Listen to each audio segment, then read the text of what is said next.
Hey guys, today we're going to continue our lessons with mixed numbers by subtracting them.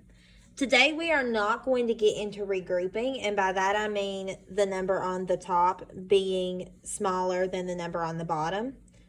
So today I just want you to worry about this. I'll get into regrouping with you later on. That probably sounds like I'm speaking Spanish right now, but it will make sense later on.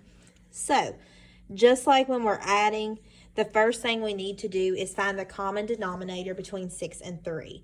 Just like I've taught you in the past, if the smaller denominator, which in this case is 3, can go into 6, then 6 is my common denominator. If the smallest number goes into the biggest, then that becomes your common denominator.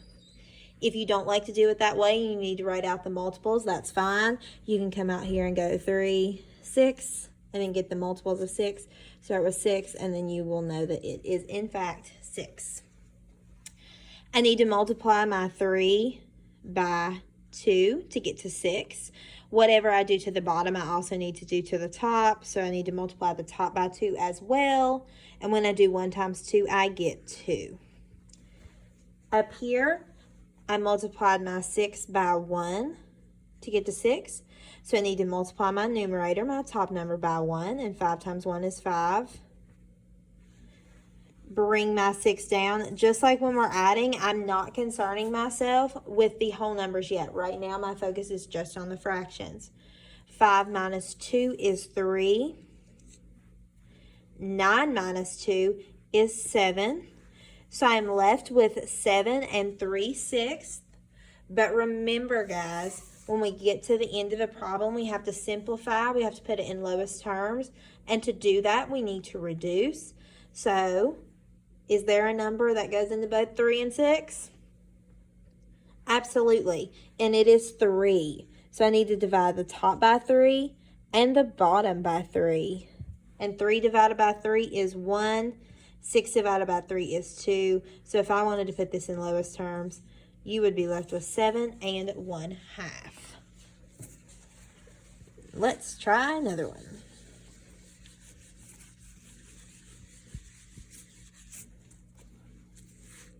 Let me cheat and look at my book here.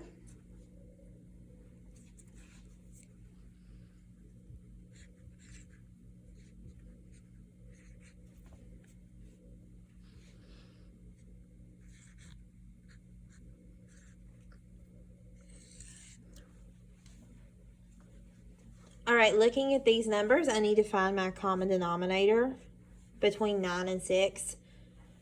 6 goes into 9, but it doesn't go into it evenly, so 9 cannot be my common denominator.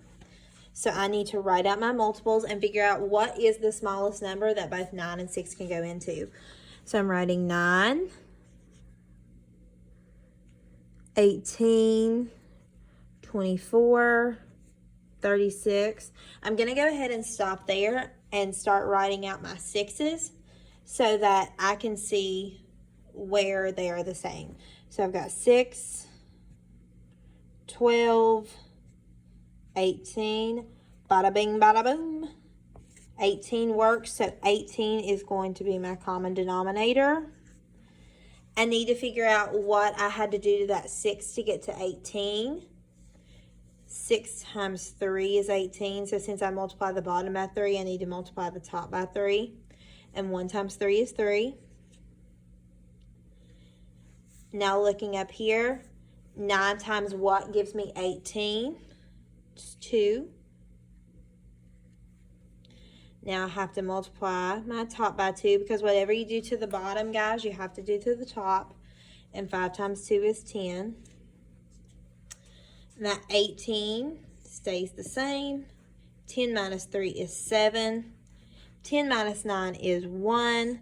So I'm left with 1 and 7/18.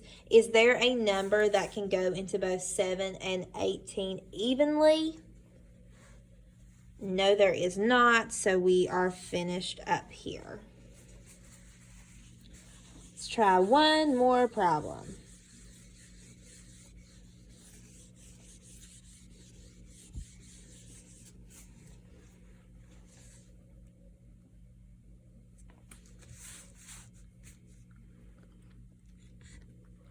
7 2/3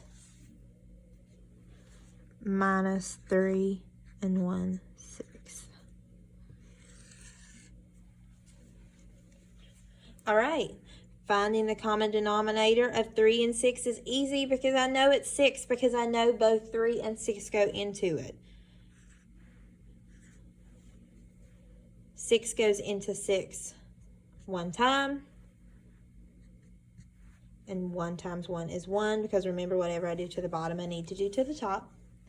Then I have 3 times 3. How many? Excuse me, I am crazy. What did I do to that 3 to get to 6? I multiplied it by 2. So now I need to multiply my 2 by 2, because whatever I do to the bottom, I have to do to the top. And 2 times 2 is 4. 6 comes down here. 4 minus 1 is 3. 7 minus 3 is 4. So I'm left with 4 3/6, but my number is not in lowest terms. My fraction isn't in lowest terms. Is there a number that goes into both 3 and 6? Absolutely, that number is 3. So I divide my top by 3 and my bottom by 3. Or I can give them my fancy terms, my numerator and denominator. 3 divided by 3 is 1. 6 divided by 3 is 2. So I am left with 4 1/2 in lowest terms. Remember that you need to always simplify and put your number in lowest terms. Let me know if you guys have any questions.